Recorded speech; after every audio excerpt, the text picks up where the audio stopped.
There are places in the world where history doesn't feel like it's in the past. It lingers. It breathes. It waits. Tonight, we're stepping aboard one of the most famous and most haunted ships ever built. A ship that has crossed oceans, carried royalty, survived war, and some believe held on to the souls of those who never truly left. This is the Queen Mary.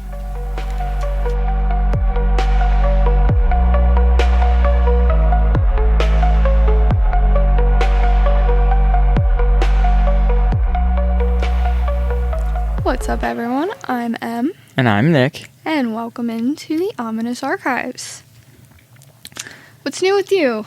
I mean, it's early, but we've got news that we're gonna hold close to the chest for now. Yeah. But Exciting things are happening. yeah, definitely exciting things in the works. Yeah. So we're not as boring this week as we normally are, where there's nothing going on. Right. There's some things. Keep your eyes Things peeled. are turning. Yeah, eyes peeled. Aside from checking my that. things. Yeah, aside from that, weather's finally breaking, Yes. which is always nice. Yeah. I mean, I can't really complain. I just went to Florida where it was really nice yeah. and beautiful. And gets the flu for a week. Yeah. Comes I did. back, records an episode, and then leaves and goes to Florida. Yeah. Yeah, it's how that works. Well, if it makes you feel any better, my forehead is peeling majorly from the sunburn. So, there's that. Oh, yeah. I can't go anywhere with sun and not get sunburn. And mind you, before, you do well, why wouldn't you put sunblock on? I did. Nah, all we did here while you were away is we have mourning doves that come to nest, and before they nested, they were trying to build a nest in this one spot, and I kind of blocked it off, and then I was like, well, they're migratory bird, I'll let them nest, they're not Right. a nuisance, but I converted an old birdhouse I had to make it fit, and they were hanging out in it for a couple days, and I haven't seen them for a while now, so, but the baby just, bird. Oh, she's a fan. Mm-hmm. She likes them. They're not bad. They don't do anything. So, other than that, let's hear about this Queen Mary. Let us. So, before the ghost stories, before the whispers in empty hallways, there was ambition. The Queen Mary was built during a time when ocean liners were the ultimate symbol of power and prestige. Nations competed not just with armies, but with ships. Launched in 1934 by the Cunard Line, the RMS Queen Mary was designed to dominate the Atlantic. She stretched over 1,000 feet long, a floating city of steel and elegance. Inside, everything was crafted for luxury. Grand staircases, polished wood, chandeliers, and bathrooms filled with music. She carried some of the most famous people in the world. Actors, politicians, royalty, names that defined an era. But, even in those early years, the sea was unpredictable. Storms battered her decks, passengers fell ill, and, like all ships of her size, there were deaths on board. Quiet, often unspoken, but real. The Queen Mary was never just a vessel of glamour. She was, from the beginning, a place where life and death coexisted. I have to kind of double back to a point where, I wonder if you said bathrooms instead of ballrooms. I did. Because I was sitting there and you said it, and I'm like, I definitely did. were the bathrooms actually filled with music back then? I definitely did. Okay, well, meant to say ballrooms. Yeah. for that. I wasn't calling you out on the bathrooms part, because I read it as bathrooms also. But I was kind of just like, why were the bathrooms at that time filled with music? You know, I thought when I was saying it, I was like, interesting. Anyway. It's not like we all don't do it. Yeah. It makes it a little more comical that I also read it as bathrooms and wanted to come back and be like, oh, I didn't know back then they had music in them. No, they didn't. So when World War II began, the Queen Mary's identity shifted overnight. Her bright exterior was painted gray, her luxury stripped away. She became a troop ship, fast, massive, and vital to the war effort. Nicknamed the Grey Ghost, she transported hundreds of thousands of soldiers across dangerous waters. At times, she carried over 15,000 troops in single voyage, more than any other ship at that time. The conditions were crowded, tense. Every crossing carried the risk of attack. Lights were kept off at night to avoid detection. Silence was heavily enforced. Soldiers slept packed together, surrounded by the constant hum of engines and the uncertainty of what lay ahead. And then came one of the darkest moments in the ship's history.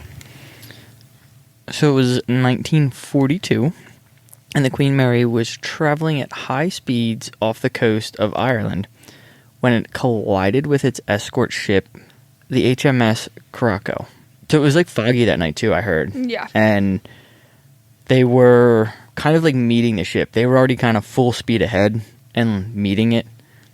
And the impact of it was catastrophic. It pretty much split the Curaçao in half, and within minutes that ship sunk.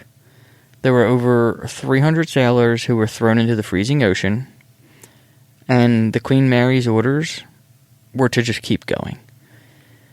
They didn't stop for anything because they were afraid U-boats could be nearby, and slowing down could mean losing the Queen Mary and thousands of other lives itself.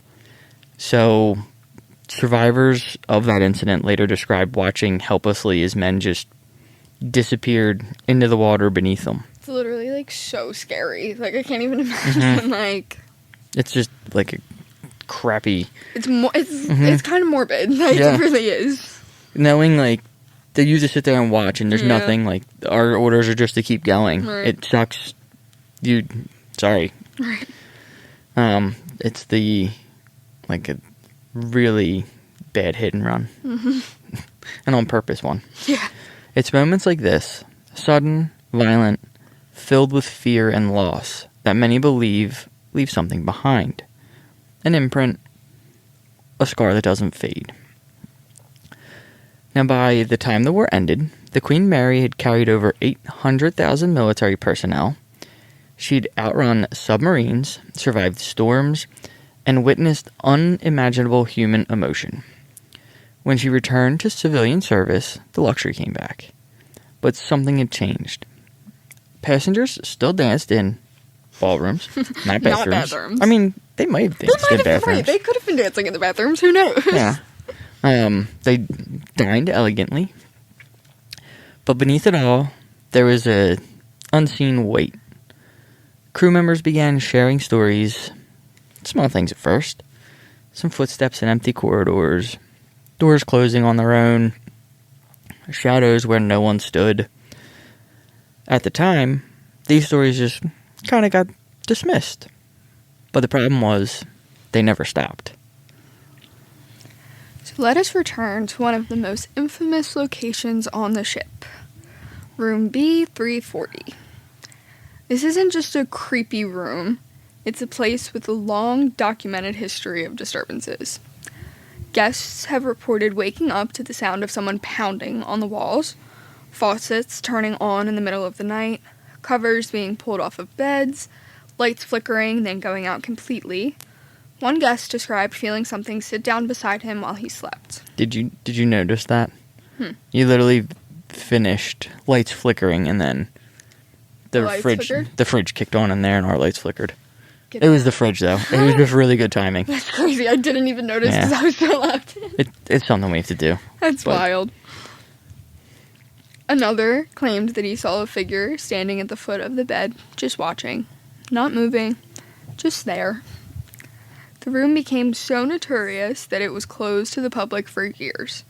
Even today, it carries a reputation that draws thrill seekers and unnerves even the most skeptical visitors. So deep inside the ship, far from the elegant decks, lies the engine room. And I feel as though it's exactly what you can imagine. Hot, loud, and mechanical. And the site of one of the Queen Mary's most tragic accidents. In 1966, during a routine drill, an 18-year-old crew member named John Pedler was crushed by a watertight door. It happened quickly, violently, and he didn't survive.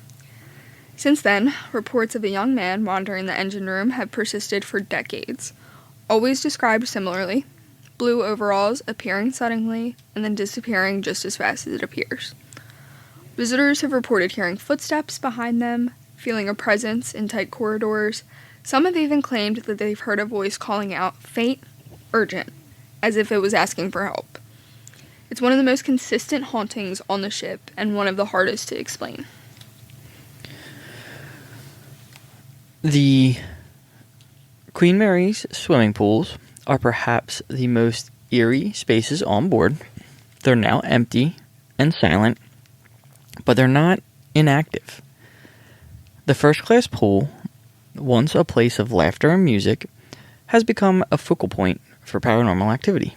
People report hearing children giggling, seeing figures near the water's edge, footsteps echoing across dry tiles, and what's even more unsettling, there's wet footprints appearing where there's no water. Which is so crazy. Like, imagine you're just standing and, like, there appears a bunch of wet footprints on the pool. Like, you kind of think you'd feel like you're in a Scooby-Doo show. Yeah. Like, yeah, it's very cartoon-esque. Something like that, yep. Yeah.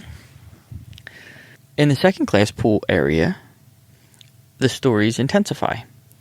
This is where the spirits of a young girl, often called Jackie, is said to linger. Visitors claim to hear her voice. Investigators have reported responses during an EVP session of a child answering, and a presence that feels aware. Whether real or imagined, these encounters leave a lasting impression, because they don't feel random, they feel personal. Not all spirits aboard the Queen Mary are tied to tragedy. Some are connected to memory, to identity. The lady in white, because there always has to be a lady in white, Always. is one of the most famous apparitions. She's been seen gliding through first-class areas near mirrors and in the Queen's salon. Witnesses describe her as calm, elegant, almost peaceful. In one account, she is seen dancing alone in the ballroom, a moment frozen in time. When approached, she vanishes. No fear, no aggression, just presence, as if she belongs there. It's almost like she's just reliving the same things stuck over in and over limbo. again. Yeah. The Queen Mary has been investigated countless times. Professional teams, by amateur ghost hunters, curious visitors. You name it, people have come to check it out. EVP recordings have captured unexplained voices. Thermal cameras have detected sudden cold spots. Motion sensors have triggered in empty rooms. Some recordings even include whispers saying, "Help me" or "Get out." Short, clear, and very unsettling. Skeptics argue that these could be just environmental noises, interference, or suggestion, and sometimes they probably are. But not always. Because what makes the Queen Mary different isn't just the evidence. It's the consistency. The same voices, the same locations, the same experiences over and over again. So why the Queen Mary specifically? Why does this ship, more than so many others, carry such a strong reputation? Part of it is definitely numbers. Decades of service, thousands of passengers, wartime trauma, accidents. But part of it is intensity. The fear of war, the suddenness of death, the isolation of the sea, all contained within steel walls that still exist today. Some believe these experiences leave behind energy. Others believe consciousness lingers. And some think it's something we don't yet understand at all. Of course not. I don't think we'll ever understand any of this. No. But today, the Queen Mary is permanently docked in Long Beach, California. She operates as a hotel, museum, and tourist attraction. Guests can sleep in restored cabins, walk the same hallways as passengers from nearly a century ago, and if they choose, explore the ship's darker side. The paranormal tours are among the most popular attractions. Some guests leave disappointed, others leave shaken, but sometimes something happens. Something small, something subtle, but enough to make you question what you experienced. If you want the most compelling stories, you don't ask the tourists. You ask the staff. People who spend night after night on board. Security guards report figures on cameras that vanish when investigated. Housekeepers describe objects moving on their own. Maintenance workers refuse to enter certain areas alone, especially the engine room and the pools. Because for them, this isn't a one-time experience. It's a routine. And that may be the most unsettling detail of all of this. The Queen Mary is a place where the past feels close, where the line between memory and presence isn't always clear. Sure, maybe the sounds are just echoes, maybe the figures are just tricks of light and shadow, or maybe some stories don't end. Maybe they linger, waiting to be heard, waiting to be felt. If a place could remember everything that ever happened inside it, every laugh, every fear, every final moment, what would it sound like? And if you heard it, would you recognize it as history or something still alive? So thank you for listening to the Ominous Archives.